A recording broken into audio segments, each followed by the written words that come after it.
if you are interested in pre-ordering and supporting my upcoming documentary In Search of the Last Action Heroes, detailing the rise and fall of the 80s action star, with contributions from director Richard Donner, writer Stephen E. D'Souza, actors Bill Duke, Jeanette Goldstein, Michael Bean, Cynthia Rothrock and Ronnie Cox, just to name a few. You can find a link below.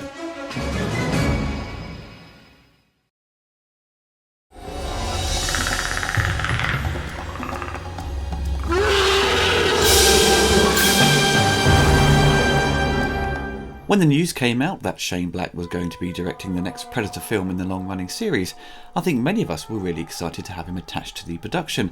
He starred in the original Predator playing Hawkins. It's the perfect fit on paper. Shane made a name for himself writing Lethal Weapon 1 and 2, The Last Boy Scout and The Long Kiss Goodnight.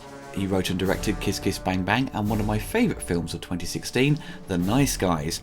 Once the trailers were released for The Predator, I think the fans, including myself, were concerned on its quality. The trailers really failed to get people excited, and many feared it could be like Alien vs Predator Requiem, with its similar setting of a small town. The final trailer they published a couple of weeks ago did restore some faith in it, and I was genuinely excited now. Trailers are designed to get you pumped and ready to part with your cash to see it, and also you can never fully judge a movie based on a 2-minute trailer. That's unrealistic. But if the trailer fails to do its job, then the film is in trouble in gaining profit for its opening weekend. Now, I've enjoyed most of the Predator sequels over the years. The AVP movies are for the most part awful and should be avoided. Predator 2 from 1990 has some good moments in it and starts out really strong, but ultimately the action isn't as exciting as the story unfolds. The characters don't have the chemistry of the original group, and overall it didn't quite hit the mark on making a superior film to the 1987 classic. Predator 2 has its fans and its haters, and it didn't light up the box office, essentially putting the brakes on the franchise. Predators, the third in the series released in 2010, didn't really bring much to the table.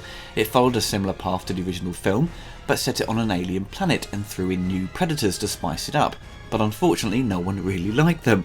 Overall, however, I felt it was a solid film with good performances, which made up for its lack of an original script. I'm now going to discuss the plot for the new film, and if you want to avoid any spoilers in regards to its story, skip to this timecode. Now for the new entry in the series, it opens with a Predator on the run as its spaceship crash lands on Earth and is spotted by professional sniper Quinn McKenna, played by Boyd Holbrook. He manages to secure the Predator mask and gauntlet from the crash site and goes on the run as the authorities arrive. He posts the mask and gauntlet back to his house just before he is picked up for questioning by a secret military team who located the Predator at the crash site. After questioning, they know he saw an alien, and Quinn is thrown on a bus with a bunch of ex-soldiers who are all experiencing problems of their own. Quinn's son finds the parcel with the gauntlet and mask. The boy accidentally triggers the gauntlet. It sends out a signal to its location, alerting another Predator who is on the hunt for the gauntlet, as it contains secret information. Scientist Casey Brackett, played by Olivia Munn, is brought in to investigate the Predator from the crash site. But shortly after being briefed on what's happening, the Predator wakes up and attacks the staff and escapes, as it knows the other Predator is on its trail. Casey chases after it in an effort to stun and bring it back in. Quinn and the other soldiers spot the Predator escaping and figure out it's after the gauntlet. They decide they need to secure it and save his son in the process, but are unaware another and even bigger Predator has just arrived.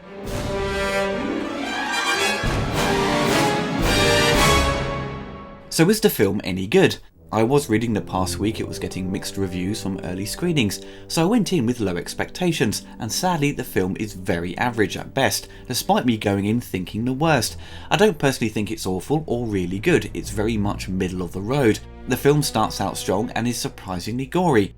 It's nice to see they haven't held back on the gore for this new film. Shane Black had stated that this would be a hard R-rated flick.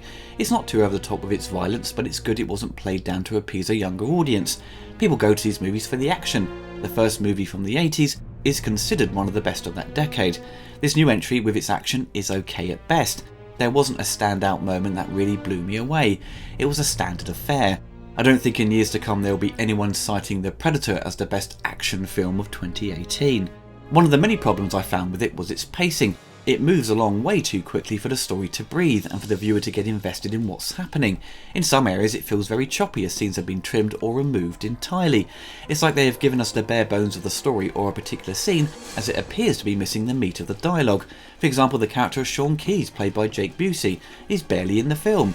I feel like his character warranted more scenes, seemed like a wasted opportunity. The other characters, such as the misfit ex-soldiers who join Quinn, are well cast. I'm always happy to see Thomas Jane, and I generally like this new team, and the chemistry for the most part works, but we aren't given enough time with them. The comedic lines don't quite hit the mark. There's cross-chatter as they argue or figure out what to do. These moments just don't flow well. The comedic timing seems off, which is down to its editing. The Predator doesn't at all feel like a Shane Black movie.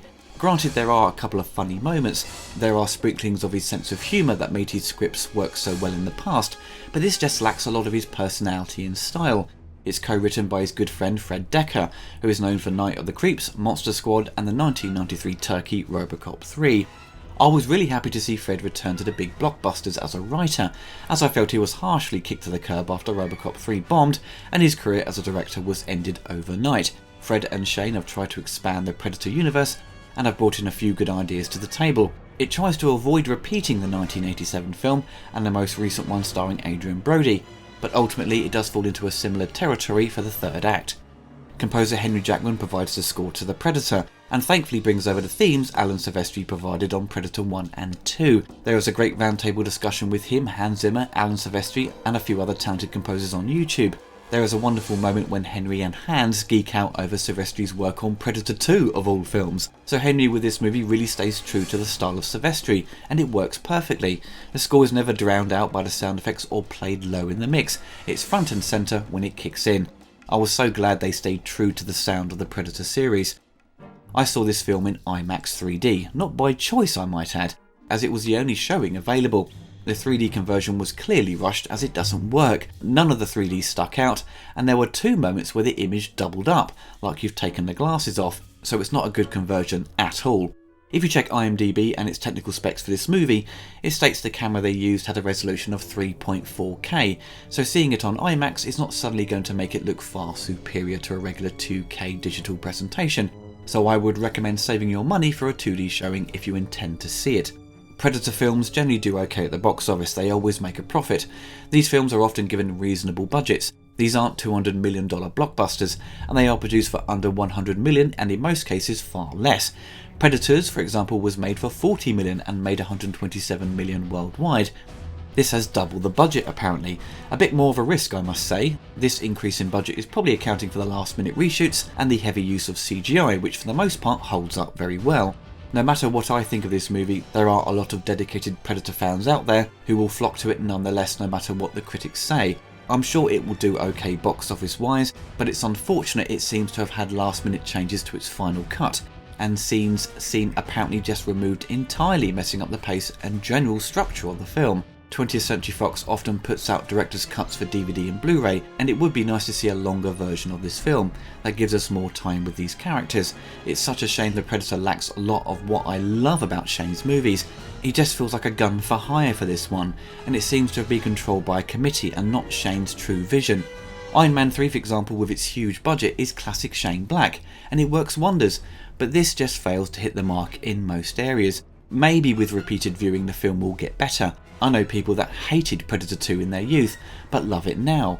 Time will tell on The Predator. Maybe in a few years people will look upon it kindly, or it may disappear into Fox's catalogue of movies and be forgotten about.